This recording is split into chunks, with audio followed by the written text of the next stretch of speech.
morning, and how are you? I do hope that you are feeling very well this morning. I'm speaking here from Tel Aviv, which is today is extremely raining and windy and cold, but I thought that I'll simply share with you a conversation that we had this week, and it was regarding women and technology.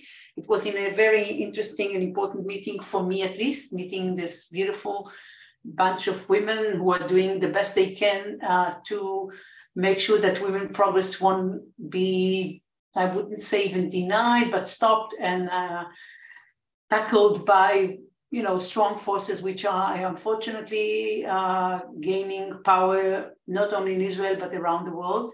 And because women are the largest minority ever, and it's been through whole of history, I think it's crucial that we will do something about it right now. So I want to jump in and I want to speak about what my belief is the relationship right now and what they should be between women and technology. So here we go. I'm simply going to share my screen and let's jump in.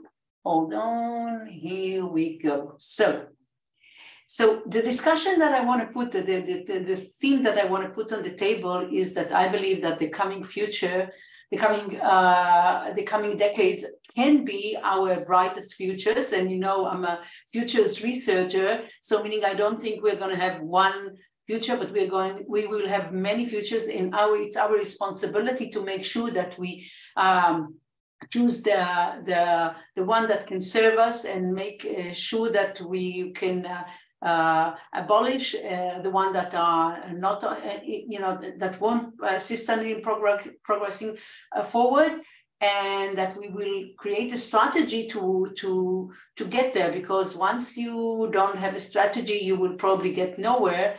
And I think regarding strategy, one of the most important decisions is the decision what not to do and not what to do. So I want to speak about this, and I want to start with the question that Mary Oliver, which is one of my favorite writers ever, Mary Oliver, is putting on the table for all of us. Tell me what you plan to do with your unique, wild, and precious life.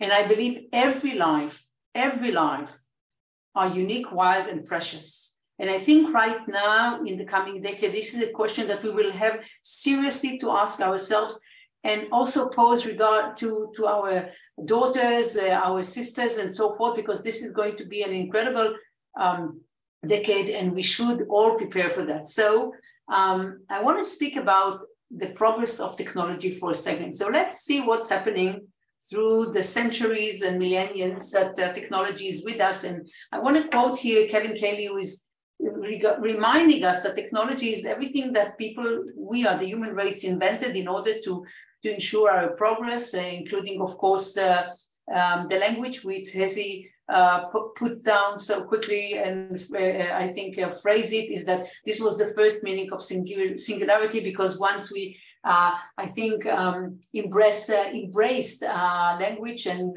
we simply start using it, that's it. This become a part of who we are, of understanding ourselves, our ability to talk also with ourselves, but also with others. So we look at this line, and look how quick it's becoming, how strong right now the arrow is, and we're going to progress much more in the coming decade. But I think it's important to understand that the more we have intelligent people, then we have usually more problems, of course, but then also we have more people, we have enough people to tackle the problems and create new technology that will assist us in taking care of the problems that the old technology left us. So this is how it will really progress, meaning we have problems, we find solutions which are usually based on usage of technology. Doesn't matter what kind of technology. It can be also social technology, it can be intellectual technology, and so forth, any kind which really assists us in progressing. And then we use it in order to tackle the old problems. I want also to remind us the law of accelerating return, which was, I think, defined by Ray Kurzweil, which is one of the most important futurists in the world. And beyond that, he's also known as the the heir of Edison and so forth, and he is doing remarkable things. And may I remind all of us that 87% of his predictions regarding technology progress were proved correct on the same year that he predicted that things are going to change. So right now, just to remind us, he's talking about the fact that 2030 we are going to arrive AI with human intelligence level, and that at 2040 we will be able to tackle any problem that we have with the brain, because we are going to reveal all the secrets which are until now are unrevealed. So what is the law of accelerating returns means that technology takes the parts that enhance her progress and use it to progress further. And what he shows in one of his books, I think it was The Singularity is Near, perhaps it was the previous one, he shows that doesn't matter what happens in history, meaning World War I, any kind of pandemics and so forth, technology continue to accelerate and to progress and to develop. There might be even some people who would say that when we have wars, it's unfortunately even progressing quicker, because we need a new kind of machine guns or ammunition and whatever it is to come over the difficulties that we are having to do during fighting with the evil. Or so this is what. So I think what this is important to understand, this progress and the pace of change, which is so rapid, because it's against our intuitive linear thinking. We're not used to it. This is exponential growth and change. So how is it going to look in the coming decade? During the history,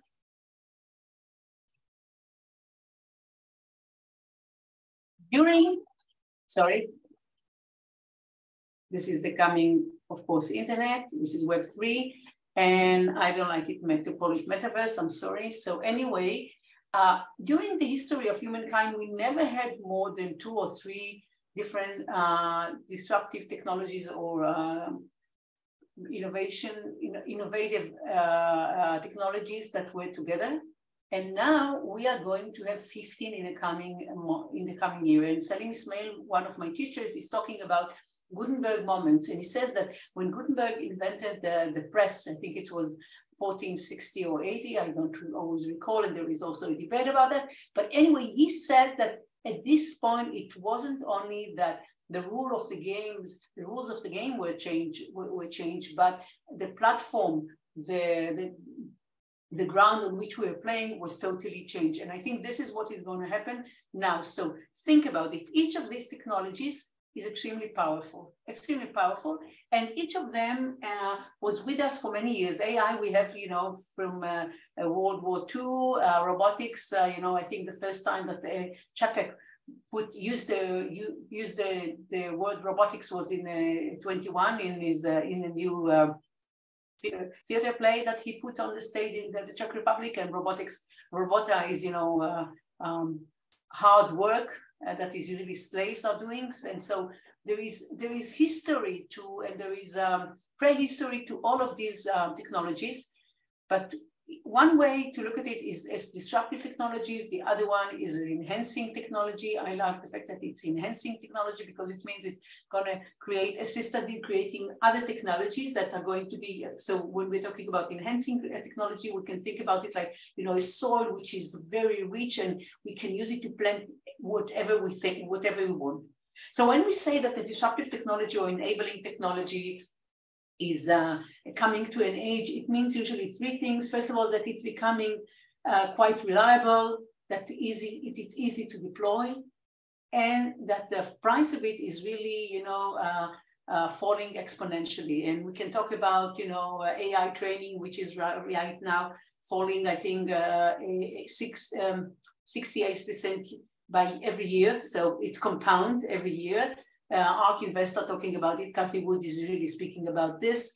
When we are talking about gene sequencing, well, it's falling now, I think, if I'm not mistaken, Joe Church, who was the founder of the project of the gene sequencing, human gene sequencing, thought it's going to take us 60 years to come from $2.7 billion to $1,000. It took us six years, and now it's only a couple of $100 and even less, and it's less than a day. So here we go. So what is interesting is that each technology is extremely powerful by itself, but what is going to be this decade is the decade of conversion, meaning we're going to see all these technology converging with each other. You take robotics and big data and nanotechnology, and you go and you only have to be creative and think whatever you want to achieve, you're probably going to achieve it.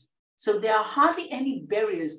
Sometimes the technology is still failing, like when we're talking about today, blockchain and digital currency and so on, but it's always like this, we have the hype and then, then there is the fall, and then suddenly we see the technology coming back in a different form, in a better and more reliable usage patterns and so forth. So I think when we're talking about blockchain, I think we should think about it like the internet in the 1990 and other forms like nanotechnology were only in the beginning, synthetic biology, but we will get there. We will get there. And I want to remind all of us that this year is the year of quantum computing, which is going to be, if you think AI is, is the bigger disruptor right now, the disrupting technology, well, wait till quantum computing coming and we combine it with AI. I think the only problem is going to be for us is the question of dreaming and whether we are wise enough and brave enough to dream the biggest dreams for humanity. So I think this is going to be, the lack of imagination and willingness to take chances is going to be the biggest obstacles for the human race in the coming decade. It's not going to be technology. Technology is going to be there. So we talked about this just to give you an idea. This is how it usually looked, okay?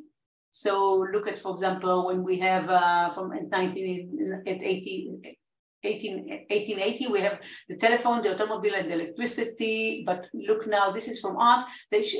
Kathy Wood is talking usually about 5 big platforms, and she's combining all the different, the 15 disruptive technology into this platform. And she's talking about where this is going to be the innovation platforms from her perspective. And of course, there is the zero principle, which Hod Lipson is talking about it. Hod Lipson is one of our best roboticists worldwide. He's an Israeli who is living right now in New York. And he's talking about the zero principles, that any kind of technology, as we talked right now 2 minutes ago about the gene sequencing, it's going to fall, the price is going to fall. So then when every kind of technology, disruptive technology, is getting to the zero pricing, then everything is going to change. And we are on the way there regarding AI. We talked 2 minutes ago also regarding solar energy, and now that we have the nuclear energy, which is going to be much more powerful and of course much cheaper. So I want to quote Sam Altman, and he said, I think it was 2 years ago, that he believes in this decade intelligent is going to fall to zero. Meaning no price for that. It's going to be all over. It's going to be abundance and energy. And usually there is a combination, because usually until now, in order to create intelligent, we had to have a huge infrastructure and invest a vast amount of money in order to create the intelligent. And now when we're getting to the point that both of them are going to get to zero, the price is going to be, meaningless and negligent. So I think we're going to see some amazing scenarios being created in front of our eyes. And then, of course, the realities, new realities. So here we go. So where does it meet us, women? What does it mean for us? First of all, anything that is possible, everything that is repetitive, boring, and time-consuming already, and people can do, is already being, we're outsourcing it in any case for for the technology, but beyond that, what is happening right now is that everything that is complex and complicated, and we're talking right now about the GTP3 and Chat GTP3, so they are assisting us in everything which is complex and complicated, which are definitely two different things. And we can do it, but partly, because none of us can read, for example, a million pages of any kind of article in a few hours and, and find the hidden connections and coming with a very interesting conclusion and even prediction of what does it mean. So we can't do that. So this is why we need different kind of intelligence, as Kevin Cayley says. So this gives us the ability to do things that we can't do. So we will have to create hybrid models that will work, okay, with the technology, okay. So they're going to be human intelligent, and I wouldn't say artificial, but I would say non-biological technology, and we're going to see where it's going to head. But what is going to be built? It's beyond our imagination. There is no question about that. Anything that you can imagine, we can do. And this is the first time in history that human race is going to enjoy this opportunity. Where does it leave us women? Where? So right now, all of us, we are here. You see? Most of this technology finished the deceptive growth, okay? Meaning that they were growing, they were changing, we didn't hear about them. In some cases, we were extremely disappointed of them. We had winters, we had AI winters, we had 3D printing winters, and now, of course, we're having blockchain and Bitcoin winter. But the question is where we are going in the coming decade, and are we going to feel chaos, or we are going to feel amazement? So this is our decision, I think. This is our decision. So where does it leave us women? I'm sorry, I'm repeating the question. And I want to present for you, before anyone else, Vivian Ming. Okay? So normally when I'm on a stage, I'm talking about all of that stuff. I'm talking about how AI will affect the future of work. I'm talking about using machine learning to address the challenges in Alzheimer's and autism and bipolar disorder. I'm talking about hacking my son's diabetes, building companies to tackle issues in global education and life outcomes, using machine learning to address bias and diversity in the world. That's me, that's my life. Okay. What exactly she's talking about? And I want to speak a little bit about Vivian Ming. Vivian Ming, which was born as a man, and somewhere along the road, she made a decision to become a woman. Anyway, she believes that we can use AI for anything. She started her life, as she said, in a golden, surrounding, and a very supportive surrounding, and she had a wonderful childhood, but then something happened and she flunked out of high school, then she flunked out of university, she became homeless, and for 5 years she was living in a car. And one day she made the decision to take her own life, and what she did is she bought a pistol and she was trying to pull the trigger for a whole night. It was impossible for her. So when, the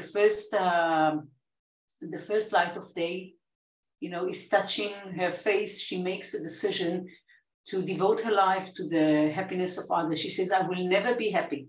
I will never find a peaceful moment for my soul. So I'm going to devote myself for the others. So she go to the University of San Diego, or California, where she studied, and with a flip of a coin, she makes a decision to either finish within a year a degree in economy or in neuroscience. Happily for us, she chose perhaps it was even the coin, the neuroscience. She became, then from there, the path for her success is quite rapid, and she's becoming one of the most renowned neuroscience and then AI leaders in the world. And what she does she tackles problems that everybody thinks are impossible to solve. For example, a child that has 40 seizures a day, and his parents are coming to ask for his assistance. She's doing it, and then she's giving it to the president. So she says, yes, I believe in sacrifice. I believe that the only way human race will progress in us as on a personal level, if we are willing to sacrifice. So the other story, she's always speaking about the fact that her son, he got diabetes 1, and she broke like 30 rules, and she created an AI prediction machines that assist in helping his life and secure the lives of other millions. And she gave it for free to Yahli because she says, I don't want the hassle of dealing with the FBI, and I don't want on my hand, the blood of a child that wasn't given the right tool because I wasn't doing the right thing. She was working with a company that does emojis, and the head of the company says, can you make for us emojis that can represent different parts of the city, so people can put it when they're there? And she says, yeah, I'm willing to do it, but only if you give me all the data. She says, why? They ask her, why do you want us to give you the data? And she says, because I want to find a way to predict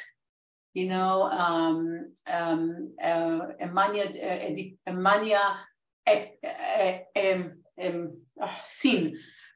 So once she finished, she said, why you want to do it? She said, well, because 70% of the people who are suffering from manic depression,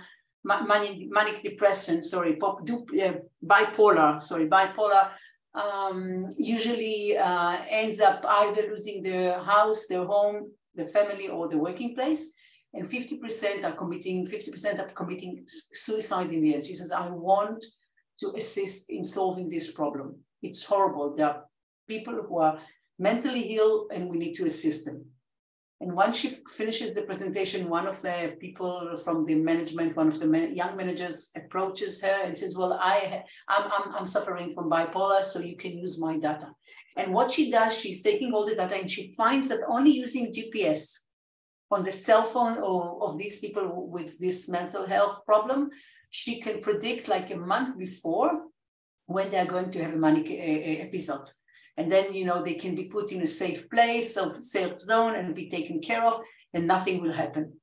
So this is one of my heroes. And if we are going to live in a world that we can solve, most of the diseases by technology, that we can predict the future of a child if we will not get the proper education, if we are going to use light to heal ourselves, if we are going to use implants and not neurologics, much simpler one, to deal with depression. If we can eliminate the 10,000 diseases, genetic diseases, which are based on one wrong,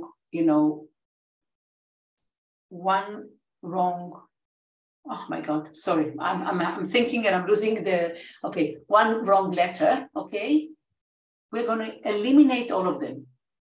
And probably most of the 2 letters, sickness that we have, genetic sickness that we have, which are based, we have like 50,000 of them. So we must get rid of our fear of technology. Because whenever I look around today, I see women simply scared of technology. When I'm speaking with AI managers, when I'm speaking with young women, it seems that because of the power of technology, because it seems so complicated, women are, the tendency of women to say, well, this is not for us. We will find other ways, other routes. And this usually reminds me of Virginia Woolf, because she created a very interesting theme regarding women and power. And she keeps, pointing to us that whenever something is being associated with power, women try to reject it. Political power, financial power, and now technological power. And I think that for the sake of all of us, we should embrace this power and use it for our good, for the good of our children, for the good of our daughters and mothers and sisters, and of course, men as well.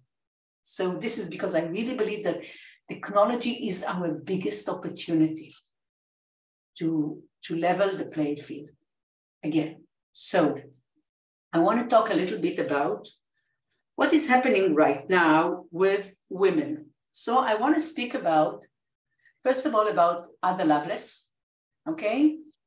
Ada Lovelace, well, she was the one who really created the first code. She wrote the code. She was the daughter of Lord Byron, and well, her father was, a very problematic figure, and her mother made the decision that her daughter will never be involved in any kind of artistic adventure because she was afraid that because of the genetic heritage that she has, probably she's going to end up like her father. So because she herself, which was very unusual for her time, studied mathematics, she also insisted that her daughter will start learning mathematics as soon as possible. So, and what happened with Ada is that she really fell in love.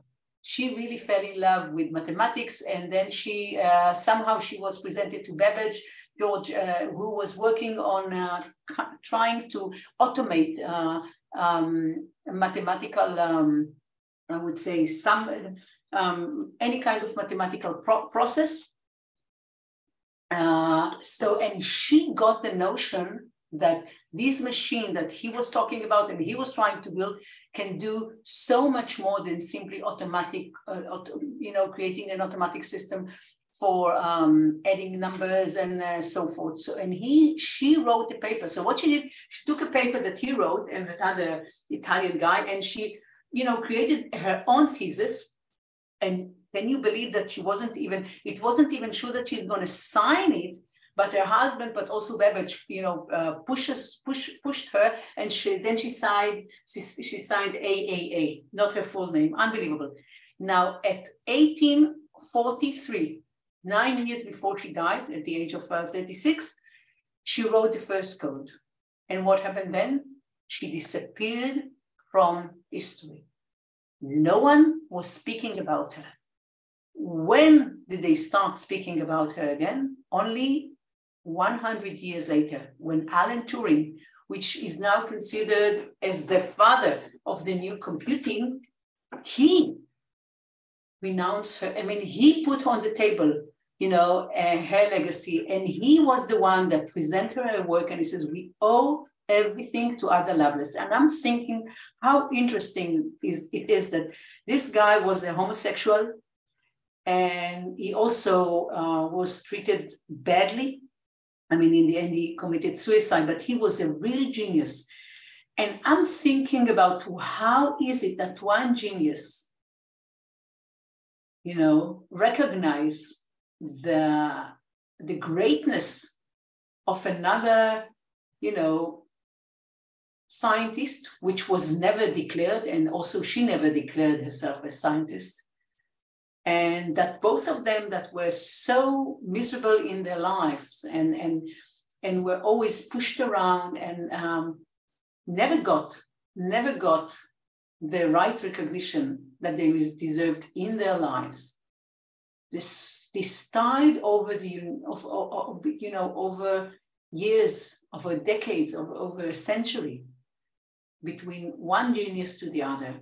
This makes me bow to the human spirit and the greatness of the human spirit and especially of these two geniuses. So now I want to talk about I'm sorry that I'm looking a little bit at my papers here. So anyway, I want to speak now about Caroline Hasselet and what is happening with her. She was born in 1895. And well, she was like a tomboy, and she was interested, you know, in all kinds of machinery, and you know, she was very different for her time and beyond that. And she became an engineer against all odds. You know, she became an engineer, and she was a very good one. So against all odds, you know, she progressed and she created for her a career. But then what happened is that when she was only 24, can you imagine? Well, she became the secretary of a new organization which was called Women Engineering Society, okay? And then at the same year, she created Electrical Association for Women. Why was there a need for this organization? So what is important for us to understand that whenever there is a new technology, the first thing we do is we are getting frightened, because the first thing we do is we are starting to calculate what are the losses that are going to be, you know, will come as a result of adoption of this new technology. And then the second thing we do, we extrapolate this losses. And the third thing we do is we are trying to so-called protect, you know, the most feeble ones, the less fortunate ones, the less strong ones, which are usually what? Women. So there was a strong opponent group against putting electricity in the houses. People say there is no need for that. If there's going to be in the light in the house, okay?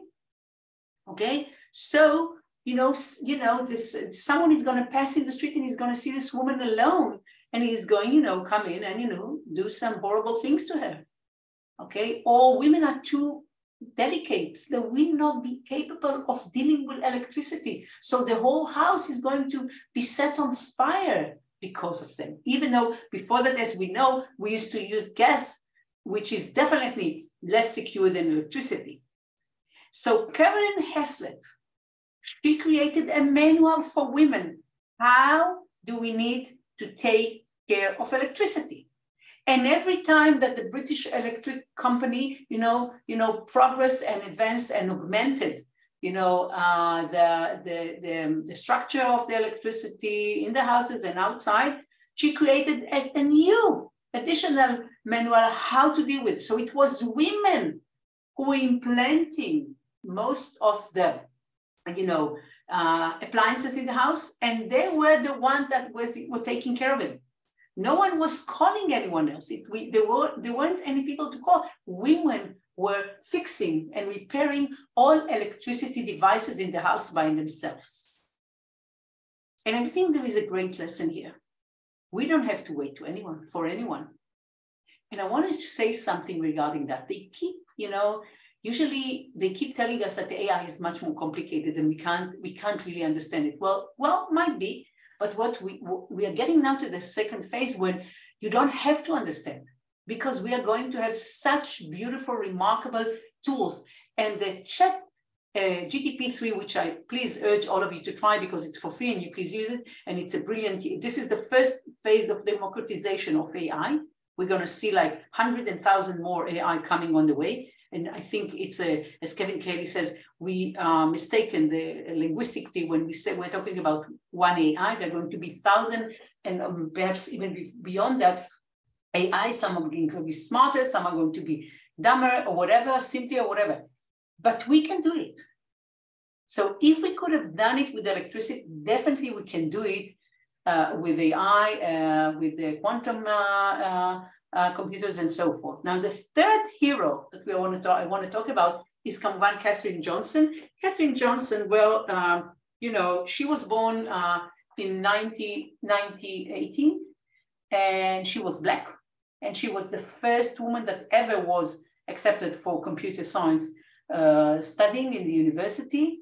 And this was in the time when people were saying the word compute, if they meant women who was, you know, running the numbers, you know, and so this is, so, and then she got to work into NASA, which was quite complicated. And of course, there was a segregation at this time, and we can talk about racism in all forms of, at this time, including in NASA.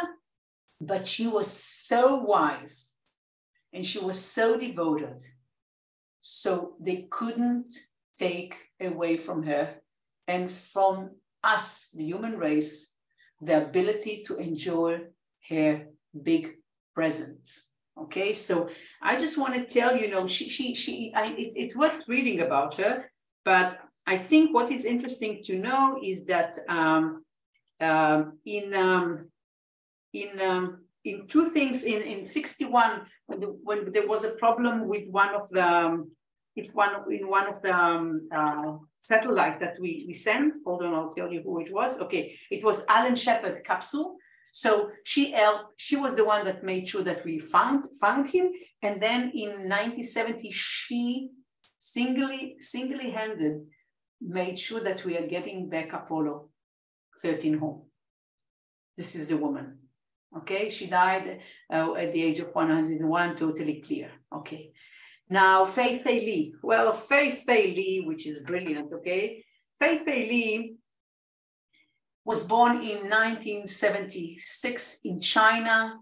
She's coming with her parents, which know no word in Hebrew, simply don't speak one word in English. So she goes to high school and she has this, the story she's telling that she had, one book of the studying and then, 7 or 8 dictionaries, and look at her, she's small. So fast forward a few years, she's starting to learn this esoteric, at that time, field which called computer science. And she is getting to a very interesting concept while she's doing her PhD, which is studying in Stanford a few days a week, and then in the end of the day, she's running the family laundromat because she's the only one who can speak English. So she keep smiling and saying she was the CEO of the family factory. Anyway, she gets to the idea that if computers won't be able to see correctly, there will not be a way for them to progress. And she creates it's a wonderful story. I won't tell all of it, but anyway, she creates what we call the ImageNet competition, because at that time, computers were capable of identifying correctly items only at the level of 76%. And it's an open competition, and everybody are against her. Her tutor, her colleagues, stop doing it. It's not an interesting project. But she's competing. She's continuing, and then because of her, I think it's called it was the 31 of November 2012. We are starting to move. So one group from a group which is run by Huntington and Alex from Toronto, they are creating a new Neuralink methods, and that's it. That's the starting of a new era. So, and like 5 years later or so, computer, can identify things much better than human. And now, I think a few years ago, she created in the Hay Institute in Stanford, which is right now and she's changing the face of how we think about dealing with AI. She says this is too important, the technology, to leave it in the hands of the people who are, in a sense, narrow-minded, or I wouldn't say narrow-minded, but have a very fixed and narrow focus on technology, because we need to understand the unintended consequences of using this technology, and right now to take care of beforehand and to prevent the negative ones by putting in place the right framework, the right obstacles, the right regulation, and so forth. So this is, and she's a brilliant lady. And also the people who are learning computer science or whatever it is, or AI, whatever, they have to study like philosophy,